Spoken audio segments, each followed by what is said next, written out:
출애굽기의 마지막을 향해 달려갑니다. 다음 주면 끝이 나죠. 출애굽기의 하이라이트는 성막 만들기입니다. 성막 만들기의 과정이 쉽지 않았죠.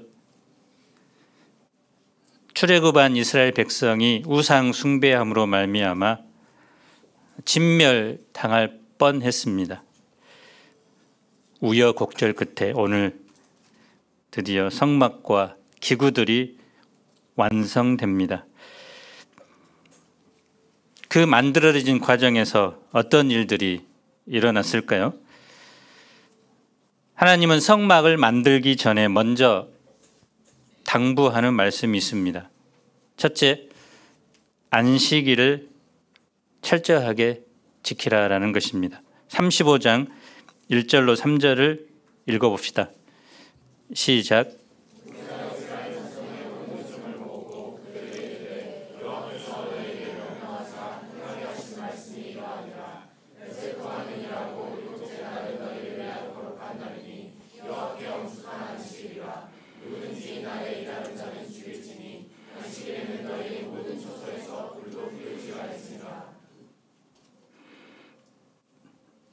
엄숙한 안식일이라고 합니다. 이날에 일을 하면 죽여라. 심지어는 불도 피우지 말라.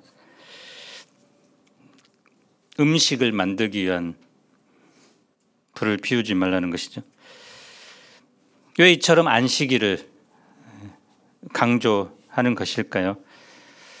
오늘날은 예수님께서 부활하신 날을 기념해 우리는 주일을 지킵니다.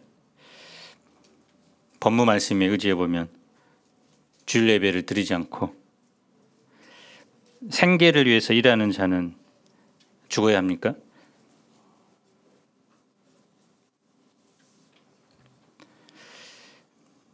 역설적으로 생명을 걸고 또 죽을 각오로 주일을 구별하여 지키라는 것입니다. 안식일을 이렇게 강조한 것은 그들이 하나님과 언약을 맺은 특별한 언약 백성이 되었기 때문입니다. 하나님과 언약 맺은 백성은 평상시도 중요하지만 안식일에는 하나님께서 그들에게 베푸신 은혜를 기억하고 감사하는 하나님과의 만남을 최우선순위로 여겨야 합니다. 무엇보다 그들은 세상과 구별된 삶을 살아야 하는 거룩한 백성입니다. 그 구별된 삶은 장소적 거룩인 성소에서 나타났고 시간적 거룩인 안식일을 통해서 나타납니다. 그래서 언약 백성 다음의 표시는 안식일을 지키는 것에 있었습니다. 당시 사람들은 안식일에 대한 개념이 없었습니다. 올화수목 금 쉬지 않고 일했습니다. 노예들은 쉼이 없이 일했기 때문에 자연히 수명이 단축되었습니다. 세상을 창조하신 하나님을 인정하고 기억하기 위해서 하나님은 안식일을 주셨습니다.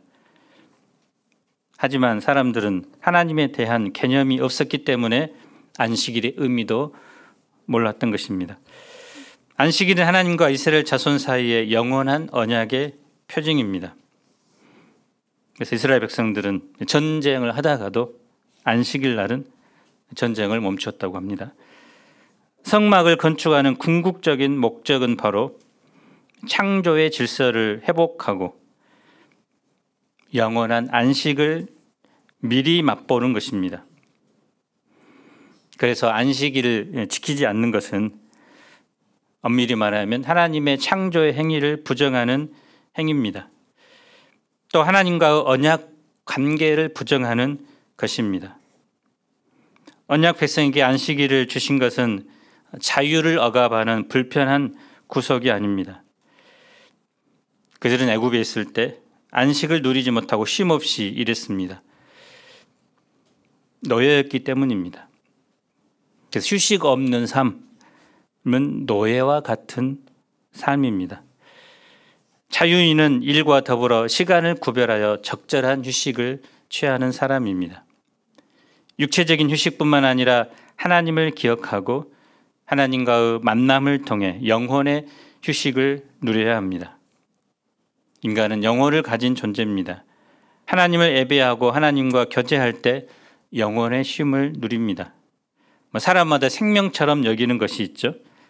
돈 없으면 못 사는 사람, 재미없으면 못 사는 사람, 명예를 생명처럼 여기는 사람도 있습니다. 언약 백성에게는 안식일이 생명과 같습니다.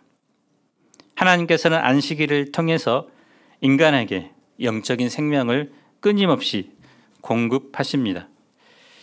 그래서 안식일을 지킨다는 것은 단순히 일을 하지 않는다는 의미가 아닙니다. 하나님과의 지속적인 관계를 유지하고 생명을 유지하기 위해서는 적극적으로 안식일을 지켜야 합니다. 안식일을 지키지 않을 때 하나님과의 교제에서 끊어지고 결국 영적으로 죽게 됩니다. 그래서 우리도 주일 예배 또 주일을 특별한 마음으로 오늘 말씀에 기초해 보면 생명을 걸고 그런 마음으로 구별되어 지켰으면 좋겠습니다. 둘째, 성막을 위해 자원하여 애물을 드리라고 합니다. 4절, 5절을 읽어봅시다. 시작.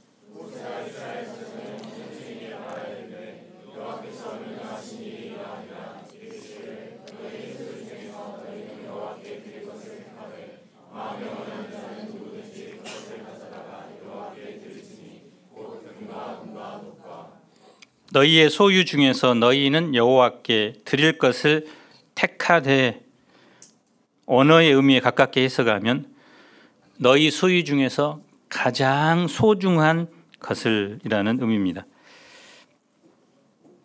하나님은 쓰고 남은 물건, 별로 소용없는 것을 원하신 것이 아니라 우리의 가장 소중한 것을 원합니다. 하나님이 그것을 탐내기 때문이 아니죠. 우리에게 아름다운 헌신의 기회를 주기 위해서입니다. 자신이 가장 아끼고 사랑하는 그것보다 하나님을 더욱더 사랑한다는 그 사실을 입증하는 것입니다. 하나님을 사랑할 때 자기가 아끼는 가장 소중한 것, 향유 부은 마리아처럼 가장 귀한 것을 주님께 드리게 됩니다. 그들이 드릴 예물은 무엇입니까? 금은 놋을 비롯하여 여러 종류의 실과 가죽, 등유 향품, 보석입니다. 지혜로운 사람들은 그 재능을 드려야 합니다. 이 여호와의 말씀 앞에서 그들은 어떻게 반응할까요? 21절을 읽어보겠습니다. 시작.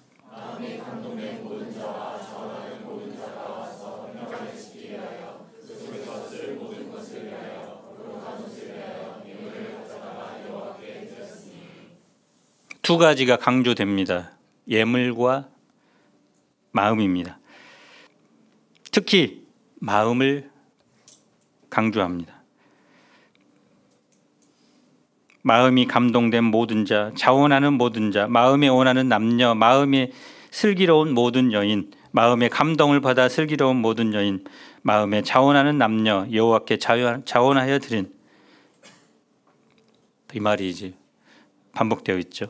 원하다, 자원하다, 이 말이 핵심이죠. 자원하는 것은 뭐죠? 그렇죠. 스스로 기꺼이 나서는 마음, 순수하고 자발적인 마음이라는 뜻이죠. 내가 무언가를 해야 해서가 아니라 하나님의 은혜가 너무 크기에 너무 감사해서 나오는 반응이 자원입니다. 그래서 성막을 짓는 일의 핵심에는 자원하는 마음이 있었습니다. 이것이 성막 건축의 출발점입니다. 그래서 마음이 먼저고 그 다음에 물질이 따라왔습니다. 그들은 가지고 있는 가장 소중한 것을 가지고 나왔고 또 여호와께 드릴 수 있는 것을 드립니다. 이 자원하는 마음은 어디서 왔을까요? 바로 얼마 전만 해도 금송아지 우상을 만들어 섬겼죠. 그런데 그들을 하나님께서 용서하셨습니다. 다시 언약을 회복시켜 주셨고 무엇보다 그들과 함께 하셨습니다. 용서의 은혜, 함께하는 은혜를 덧입었습니다. 그것 때문에 그들 마음 가운데 감동이 있었고 자원하는 마음이 생기게 되었습니다. 그래서 감동받으면 물질을 드리는 것이 아깝지 않죠. 은혜를 받으면 주님께 무엇이든지 드리고 싶습니다. 드리면서도 오히려 기쁨이 솟아납니다.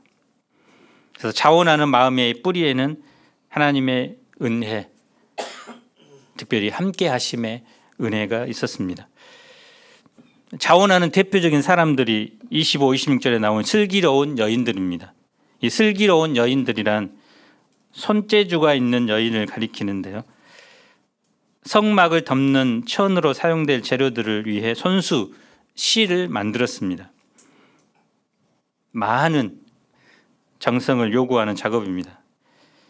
그들의 수고가 성경에 기록된 것은 그들의 헌신을 하나님께서 기쁘게 받으셨다는 표시입니다. 구약시대 때 인구조사할 때는 여자들은 숫자에도 포함되지 않았죠. 그만큼 대우를 받지 못했습니다. 하지만 하나님을 섬기는 일에는 차별이 없습니다. 하나님을 섬기는 데 신분, 성별, 빈부의 차이가 결코 문제되지 않습니다. 누구라도 하나님을 섬기고자 하는 감동, 주님께 드리고자 하는 자원하는 마음을 가지고 있으면 섬길 수 있습니다. 하나님을 사랑하는 마음, 하나님을 섬기고자 하는 마음이 있으면 그것으로 충분합니다. 27절을 읽어봅시다. 시작.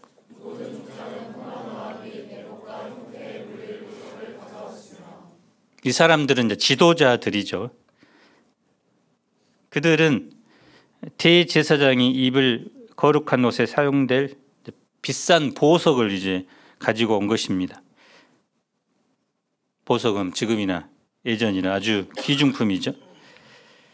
그래서 지도자들이 가장 값비싼 예물을 하나님께 드렸다는 것은 지도자로서 본을 보이고 하나님께 가장 큰 헌신을 한 것입니다.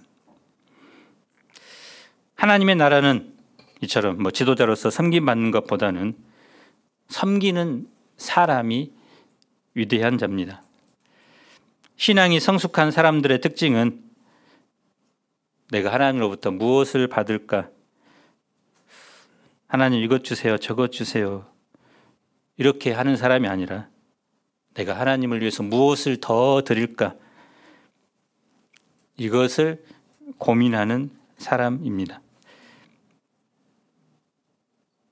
우리는 하나님께로부터 무엇을 받을까에 집중합니까? 하나님께 드릴까에 더 집중합니까? 성숙은 하나님께 이미 많은 것을 받았기 때문에 주님께 돌려드리는 그 마음에 있습니다.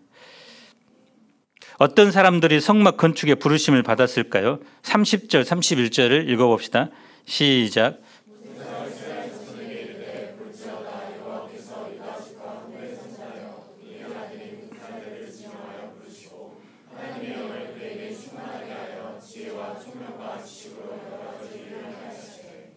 부살렐이라는 이름은 여호와 하나님의 보호 아래, 하나님의 그늘 아래라는 뜻인데요. 그에게는 지혜와 총명, 지식이 있다고 했습니다. 이런 뛰어난 지혜, 총명, 지식은 하나님의 영, 곧 성령의 감동으로 말미암은 것입니다. 그래서 하나님께서 특별히 그에게 이런 특별한 지혜와 지식을 부어 주신 것입니다. 그래서 우리가 하나님의 일을 할 때도 내게 가진 것, 또 능력이 부족할지라도 하나님이 세우시는 사람에게는 이런 특별한 지혜와 총명과 지식을 부어주십니다. 하나님께서 말씀하신 성막 제조에 대한 이 설계도가 있어도 그 말씀하신 대로 일을 시행할 때는 기술과 정교함이 필요합니다. 그래서 이 꽃병을 놔두고 있는 그대로 그려봐 했을 때 저와 루디아 목자가 그리는 그림은 다르겠죠. 보고도 못 그립니다. 재능이 없으면. 보고도 그릴 수 있는 그 지혜를 하나님이 주십니다. 근데 그런 분들이 이제 미대에 가야 되겠죠. 이런 기술과 정교함을 부살렐에게 주신 것입니다. 부살렐과 함께 단 지파의 자손 오홀리압도 성막 건축의 책임자로 세우셨는데, 특별히 오홀리압의 사명은 성막을 만드는 사람, 일을 하는 사람들을 교육하는 일입니다. 그래서 자원하여 사람들이 모여들었는데 그렇다고 해서 그들이 성막을 바로 그냥 만들 수 있는 것이 아닙니다.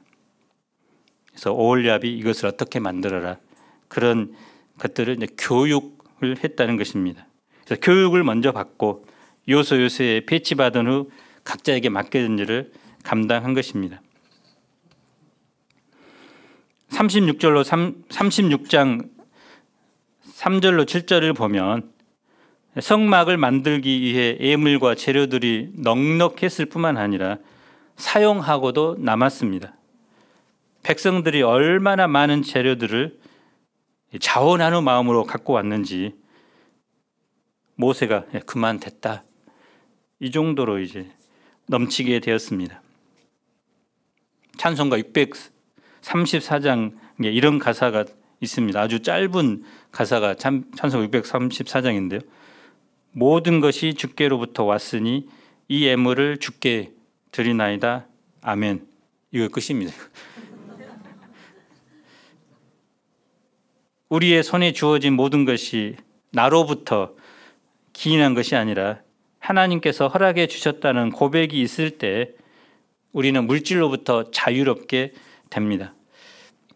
하나님께 기꺼이 예물로 드릴 수 있습니다.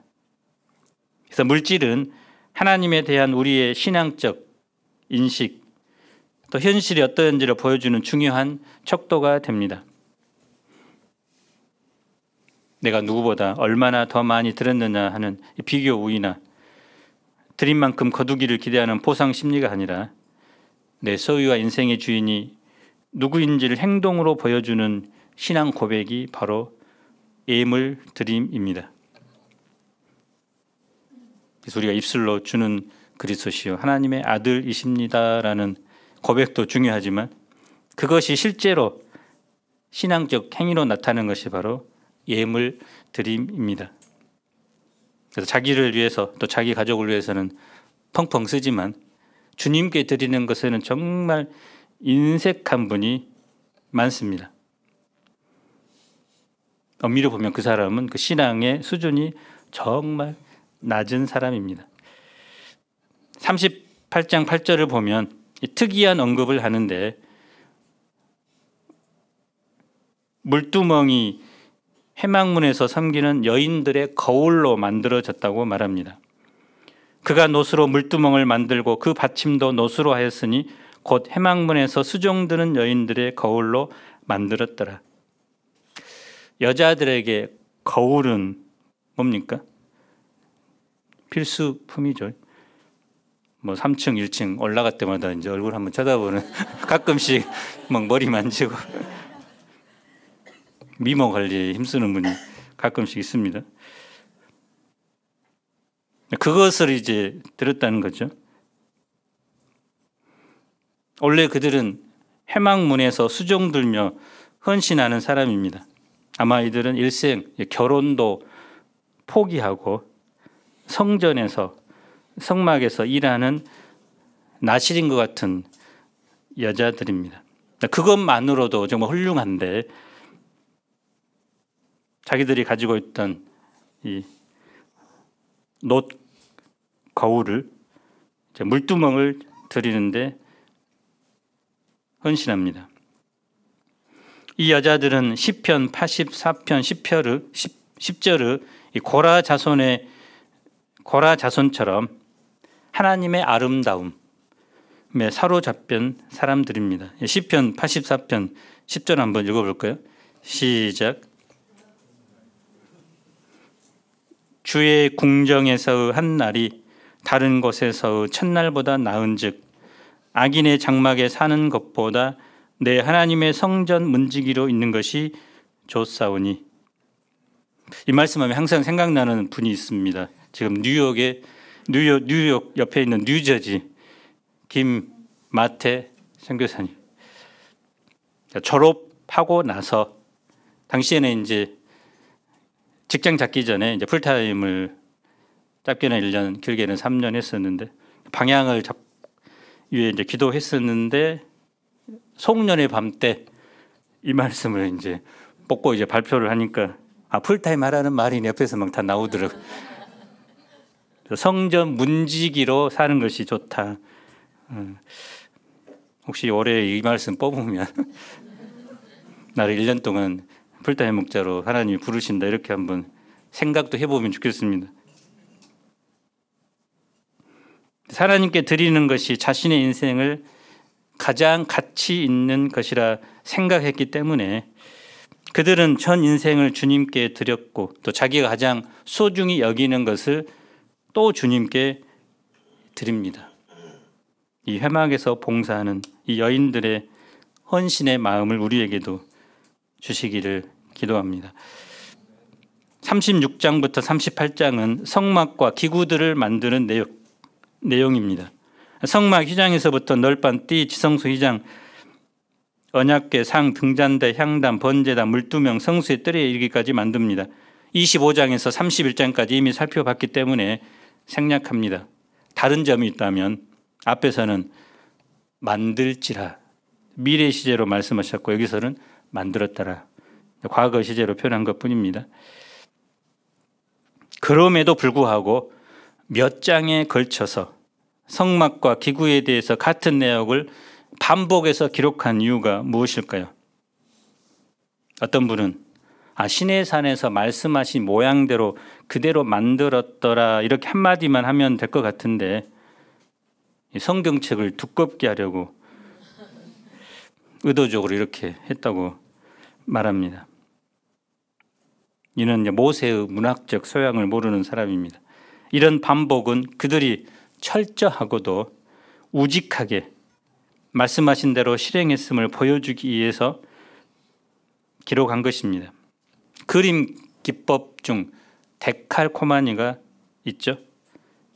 한쪽에 물감을 묻히고 그대로 접어서 반대편에 똑같은 모습이 나오게 하는 것이죠.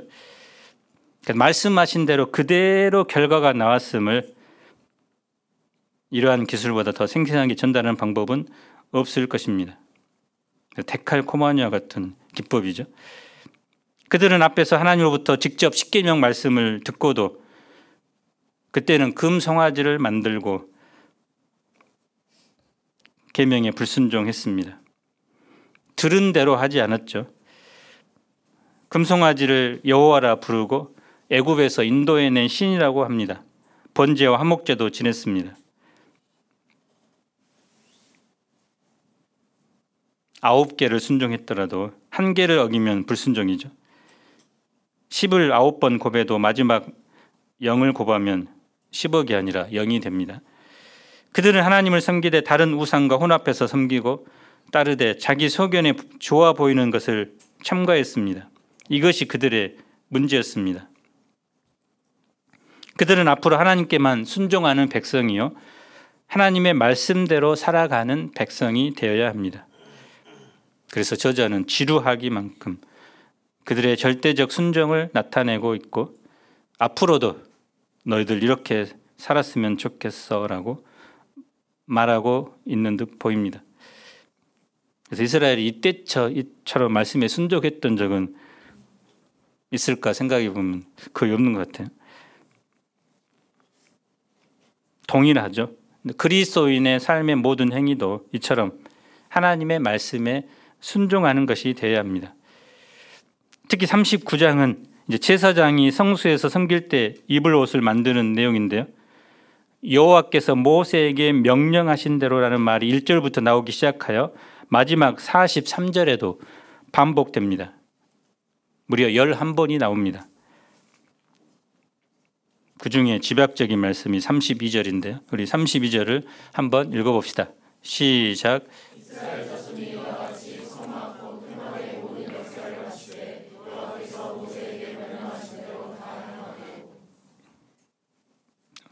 모세가 잘 만들어졌는지 이제 확인하는 장면입니다. 근데 거기서 보면 그들의 순종을 한 단어로 표현하고 있는데요. 다라는 말로 요약합니다. 다라는 말이 콜이라는 말인데요. 모두, 무엇이든지 빠짐없이라는 뜻입니다. 성막에 의해서 제사장의 예복까지 여호와께서 모세에게 명령하신 대로 다 잘 이루어졌음을 확인하는 것입니다. 그들이 말씀대로 다 행하니까 성막이 완성되었습니다. 겉으로 보면 그들이 성막을 만들었습니다. 하지만 속을 들여다보면 여호와께서 성막을 만든 것입니다. 그들이 여호와의 말씀대로 다 행했기 때문입니다. 우리가 활자로 다라는 이 한 글자를 손가락 하나라도 이제 가리면 지워집니다. 그러나 이 한 글자가 있고 없고에는 차이는 결코 작지 않습니다. 성막은 곧 이스라엘 자손이 모세를 통해 하나님이 주신 명령에 다 순종한 기록입니다. 오늘 본문을 보면 우리가 좀 부담이 되죠. 하나님의 말씀을 다 순종하는 것이 가능하기는 하단 말인가? 이 성경책을 던져주면서 너 이거 다 외우고 그대로 순종해 이러면 숨이 턱 막히겠죠.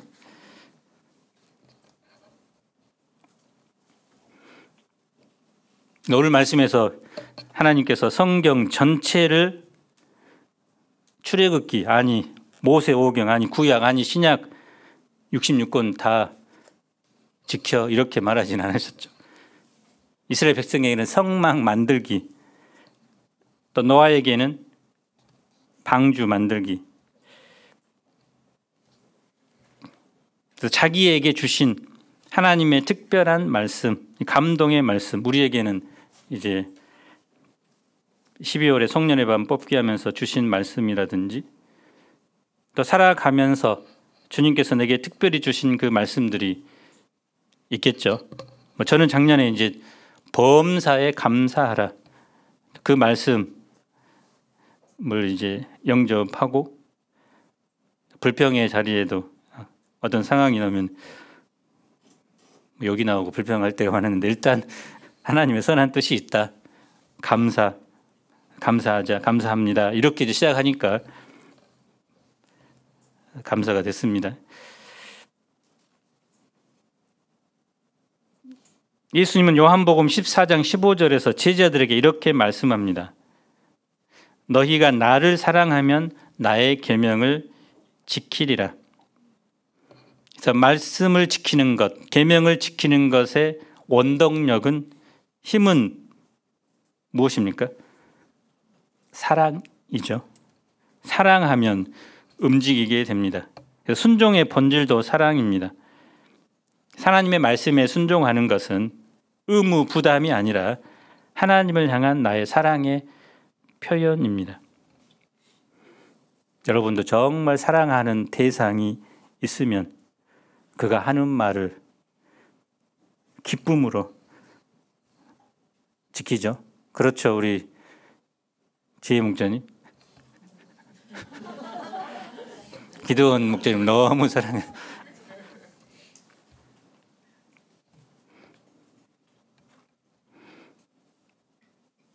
우리가 하나님을 정말 사랑한다면 주님을 기쁘시게 해서 이 말씀대로 살아야 되겠다, 이런 마음이 생기게 되고 기쁨으로 또 자원함으로 순종하게 됩니다.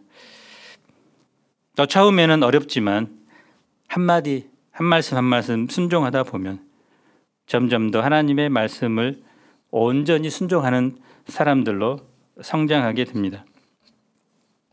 39장 43절을 보십시오. 모세가 그 마침 모든 것을 본즉 여호와께서 명령하신 대로 되었으므로 모세가 그들에게 축복하였더라. 모세가 축복했다는 것을 통해 몹시 이제 기뻐했다는 것을 알 수 있죠. 왜 흡족했을까요? 멋있는 성막, 화려한 성막이 만들어진 것이 아니라, 그것 때문이 아니라 하나님이 명령하신 대로 만들어졌기 때문에 흡족한 것입니다. 우상을 만들던 그들이 이제는 하나님의 말씀을 철저히 지키고 헌신하는 백성이 되었기 때문입니다. 하나님은 천지 만물을 만드시고 이렇게 소감을 발표하셨습니다. 하나님이 지으신 그 모든 것을 보시니 보시기에 심히 좋았더라. 신앙생활은 내 뜻대로 하는 것은 아닙니다. 하나님의 뜻대로 하는 것입니다. 하나님의 뜻이 성경에 계시되어 있습니다. 그래서 열정과 열심만 앞세우고 자기 뜻대로 신앙생활을 하는 것은 올바른 신앙생활이 아닙니다. 우리는 먼저 말씀을 기준으로 하나님께서 원하시는 방향, 방법대로 살아야 합니다. 그럴 때 우리는 하나님께 칭찬을 받고 주님께서 주시는 복을 누리며 살아가게 됩니다. 예수님께서 나를 평가하실 때도 여호와께서 명령하신 대로 하였더라, 이렇게 평가를 받는 우리가 되기를 기도합니다. 성막이 완성되었습니다. 그러나 그것으로 끝이 아닙니다. 이제 하나님의 마음과 하나님을 우리의 마음에 또 삶의 중심으로 모시고 그분과 함께하는 삶을 살아가야 합니다. 한 주간 하나님께서 내게 주신 말씀, 그 한 말씀을 심령으로 영접하고 또 그분을 사랑함으로 순종의 길로 나아갈 수 있기를 간절히 기도합니다. 제가 기도하고 마치겠습니다. 명령하신 대로 다 행하고 하나님의 말씀에 불순종하여 진멸당할 수밖에 없었던 이스라엘 백성들이지만 그들이 하나님의 놀라운 은혜와 용서의 사랑을 경험하고 나서 이제 모세가 시내산에서 받은 그 모양대로 다 행함으로 모세도 흡족하고 하나님의 마음도 기뻤을 것입니다. 하나님, 우리도 자기 나름대로 살아가지 않고 주님이 하신 말씀에 귀 기울이고 또 주님의 하신 말씀을 다 행하는 그런 성숙한 자들로 성장하도록 축복해 주시기를 간절히 기도합니다.